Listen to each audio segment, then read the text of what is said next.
Gulliver's Travels by Jonathan Swift. Part 1. A Voyage to Lilliput. Chapter 6. Of the inhabitants of Lilliput, their learning, laws, and customs, the manner of educating their children, the author's way of living in that country, his vindication of a great lady. Although I intend to leave the description of this empire to a particular treatise, yet, in the meantime, I am content to gratify the curious reader with some general ideas. As the common size of the natives is somewhat under 6 inches high, so there is an exact proportion in all other animals, as well as plants and trees. For instance, the tallest horse and oxen are between 4 and 5 inches in height, the sheep 1.5 inches, more or less, the geese about the bigness of a sparrow, and so the several gradations downwards till you come to the smallest, which to my sight were almost invisible. But nature has adapted the eyes of the Lilliputians to all objects proper for their view. They see with great exactness, but at no great distance; and, to show the sharpness of their sight towards objects that are near, I have been much pleased with observing a cook pulling a lark, which was not so large as a common fly, and a young girl threading an invisible needle with invisible silk. Their tallest trees are about 7 feet high. I mean some of those in the great royal park, the tops whereof I could but just reach with my fist clenched. The other vegetables are in the same proportion, but this I leave to the reader's imagination. I shall say but little at present of their learning, which for many ages has flourished in all its branches among them, but their manner of writing is very peculiar, being neither from the left to the right like the Europeans, nor from the right to the left like the Arabians, nor from up to down like the Chinese, but aslant from one corner of the paper to the other, like ladies in England. They bury their dead with their heads directly downward, because they hold an opinion that in 11,000 moons they are all to rise again, in which period the earth, which they conceive to be flat, will turn upside down, and by this means they shall, at their resurrection, be found ready standing on their feet. The learned among them confess the absurdity of this doctrine, but the practice still continues, in compliance to the vulgar. There are some laws and customs in this empire very peculiar, and if they were not so directly contrary to those of my own dear country, I should be tempted to say a little in their justification. It is only to be wished they were as well executed. The first I shall mention relates to informers. All crimes against the state are punished here with the utmost severity, but if the person accused makes his innocence plainly to appear upon his trial, the accuser is immediately put to an ignominious death, and out of his goods or lands the innocent person is quadruply recompensed for the loss of his time, for the danger he underwent, for the hardship of his imprisonment, and for all the charges he had been at in making his defence. Or, if that fund be deficient, it is largely supplied by the crown. The emperor also confers on him some public mark of his favour, and proclamation is made of his innocence through the whole city. They look upon fraud as a greater crime than theft, and therefore seldom fail to punish it with death, for they allege that care and vigilance, with a very common understanding, may preserve a man's goods from thieves, but honesty has no defence against superior cunning. And, since it is necessary that there should be a perpetual intercourse of buying and selling and dealing upon credit, where fraud is permitted and connived at, or has no law to punish it, the honest dealer is always undone, and the knave gets the advantage. I remember when I was once interceding with the emperor for a criminal who had wronged his master of a great sum of money, which he had received by order and ran away with, and happening to tell his majesty, by way of extenuation, that it was only a breach of trust, the emperor thought it monstrous in me to offer as a defence the greatest aggravation of the crime, and truly I had little to say in return, farther than the common answer, that different nations had different customs, for, I confess, I was heartily ashamed. Although we usually call reward and punishment the two hinges upon which all government turns, yet I could never observe this maxim to be put in practice by any nation except that of Lilliput. Whoever can there bring sufficient proof that he has strictly observed the laws of his country for 73 moons, has a claim to certain privileges, according to his quality or condition of life, with a proportional sum of money out of a fund appropriated for that use. He likewise acquires the title of Snilpal, or legal, which is added to his name, but does not descend to his posterity. And these people thought it a prodigious defect of policy among us, when I told them that our laws were enforced only by penalties, without any mention of reward. It is upon this account that the image of justice, in their courts of judicature, is formed with 6 eyes, 2 before, as many behind, and on each side 1, to signify circumspection, with a bag of gold open in her right hand, and a sword sheathed in her left, to show she is more disposed to reward than to punish. In choosing persons for all employments, they have more regard to good morals than to great abilities. For, since government is necessary to mankind, they believe that the common size of human understanding is fitted to some station or other, and that Providence never intended to make the management of public affairs a mystery, to be comprehended only by a few persons of sublime genius, of which there are seldom of 3 born in an age. But they suppose truth, justice, temperance, and the like, to be in every man's power, the practice of which virtues, assisted by experience and a good intention, would qualify any man for the service of his country, except where a course of study is required. But they thought the want of moral virtues was so far from being supplied by superior endowments of the mind, that employments could never be put into such dangerous hands as those of persons so qualified, and, at least, that the mistakes committed by ignorance, in a virtuous disposition, would never be of such fatal consequence to the public weal, as the practices of a man whose inclinations led him to be corrupt, and who had great abilities to manage, to multiply, and defend his corruptions. In like manner, the disbelief of a divine providence renders a man incapable of holding any public station. For, since kings avow themselves to be the deputies of Providence, the Lilliputians think nothing can be more absurd than for a prince to employ such men as disown their authority under which he acts. In relating these and the following laws, I would only be understood to mean the original institutions, and not the most scandalous corruptions, into which these people are fallen by the degenerate nature of man. For, as to that infamous practice of acquiring great employments by dancing on the ropes, or badges of favour and distinction by leaping over sticks and creeping under them, the reader is to observe that they were first introduced by the grandfather of the emperor now reigning, and grew to the present height by the gradual increase of party and faction. Ingratitude is, among them, a capital crime, as we read it to have been in some other countries, for they reason thus, that whoever makes ill returns to his benefactor must needs be a common enemy to the rest of mankind, from whom he has received no obligation, and therefore such a man is not fit to live. Their notions relating to the duties of parents and children differ extremely from ours. For, since the conjunction of male and female is founded upon the great law of nature, in order to propagate and continue the species, the Lilliputians will needs have it, that men and women are joined together, like other animals, by the motives of concupiscence, and that their tenderness towards their young proceeds from the like nature principle, for which reason they will never allow that a child is under any obligation to his father for begetting him, or to his mother for bringing him into the world, which, considering the miseries of human life, was neither a benefit in itself, nor intended so by his parents, whose thoughts, in their love encounters, were otherwise employed. Upon these and the like reasonings, their opinion is, that parents are the last of all others to be trusted with the education of their own children, and therefore they have in every town public nurseries, where all parents, except cottagers and labourers, are obliged to send their infants of both sexes to be reared and educated, when they come to the age of 20 moons, at which time they are supposed to have some rudiments of docility.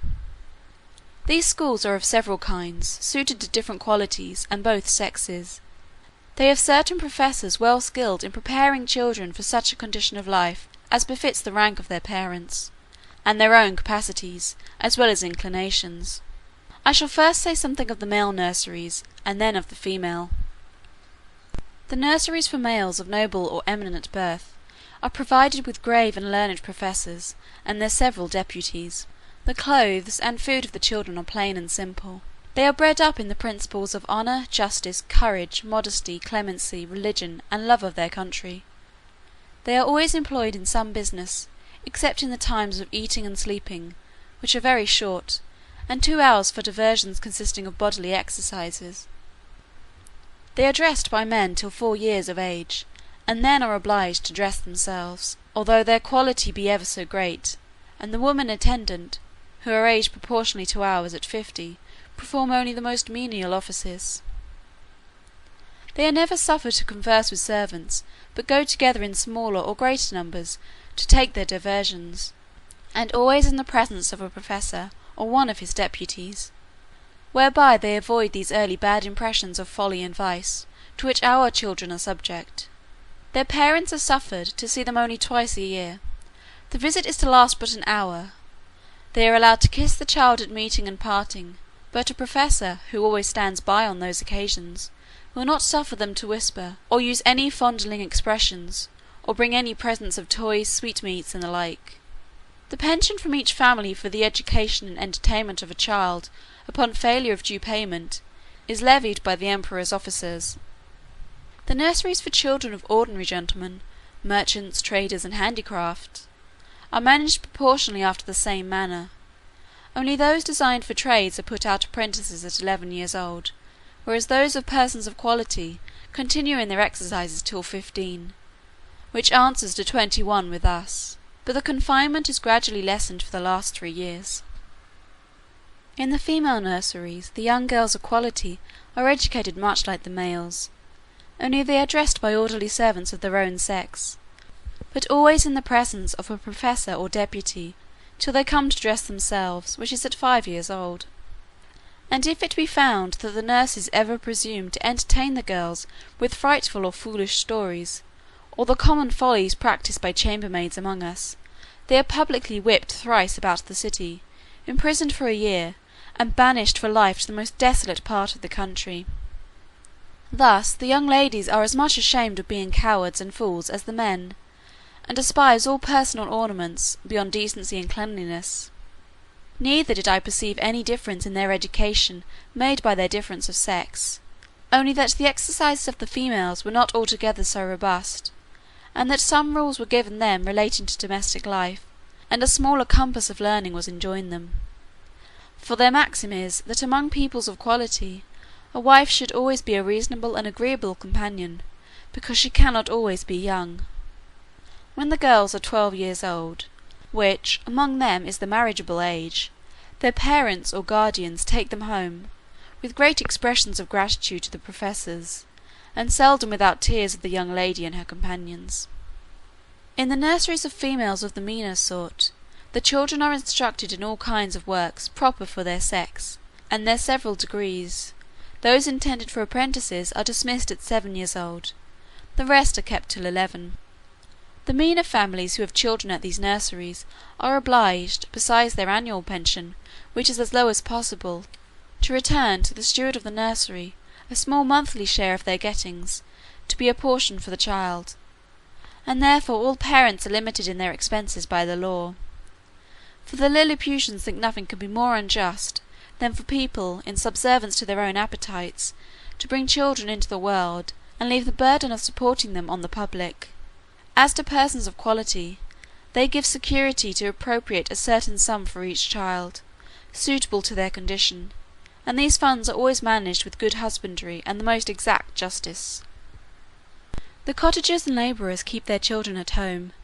their business being only to till and cultivate the earth, and therefore their education is of little consequence to the public. But the old and diseased among them are supported by hospitals, for begging is a trade unknown in this empire. And here it may, perhaps, divert the curious reader to give some account of my domestics, and my manner of living in this country, during a residence of 9 months and 13 days. Having a head mechanically turned, and being likewise forced by necessity, I had made for myself a table and chair, convenient enough, out of the largest trees in the royal park. 200 seamstresses were employed to make me shirts, and linen for my bed and table, all of the strongest and coarsest kind they could get, which, however, they were forced to quilt together in several folds, for the thickest was some degrees finer than lawn. Their linen is usually 3 inches wide, and 3 feet make a piece. The seamstresses took my measure as I lay on the ground, one standing at my neck, and another at my mid-leg, with a strong cord extended, that each held by the end, while a third measured the length of the cord with a rule of 1 inch long. Then they measured my right thumb, and desired no more;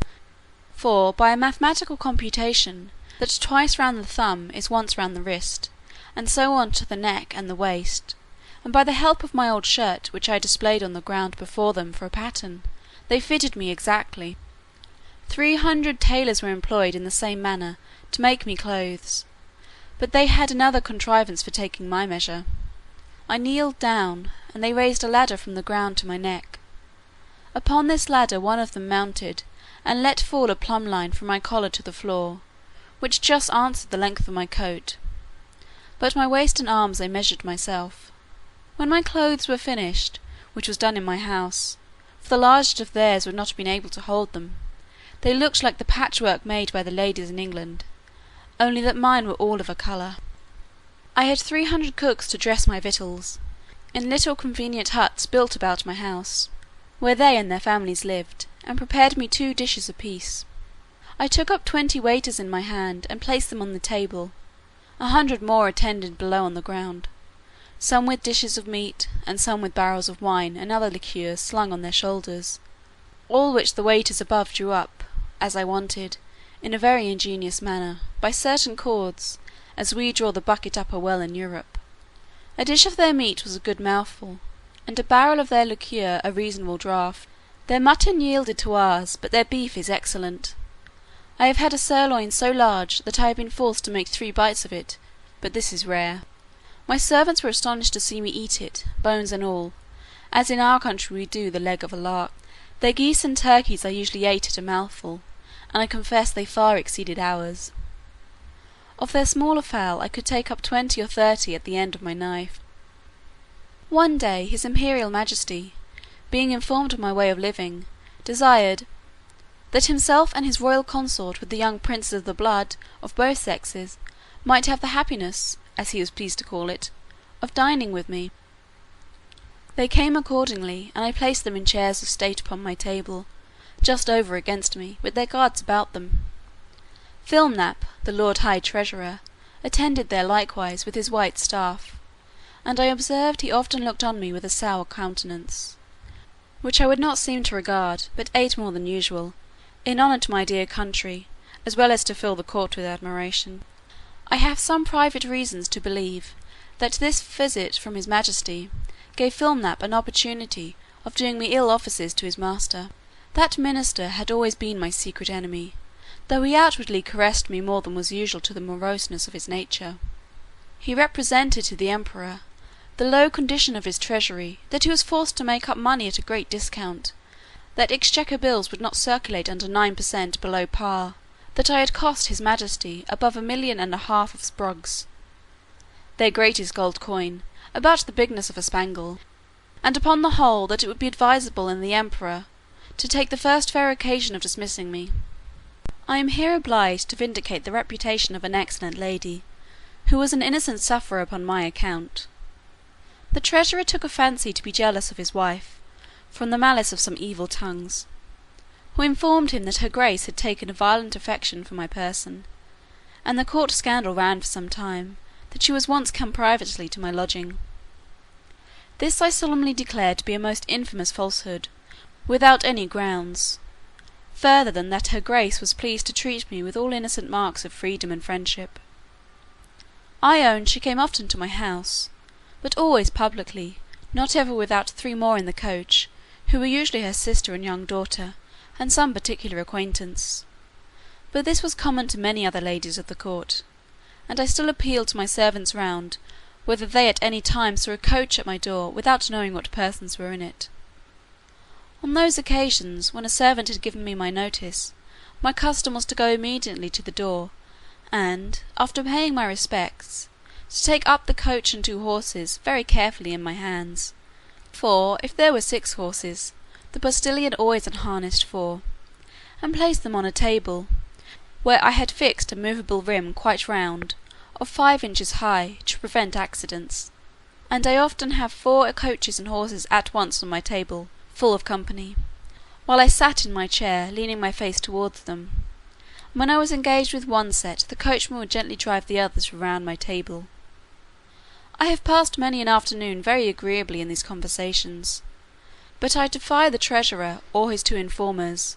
I will name them, and let them make the best of it, Clostril and Drunlow, to prove that any person ever came to me incognito, except the secretary Veldresel, who was sent by express command of his Imperial Majesty, as I have before related. I should not have dwelt so long upon this particular, if it had not been a point wherein the reputation of a great lady is so nearly concerned, to say nothing of my own, though I then had the honour to be a nardac,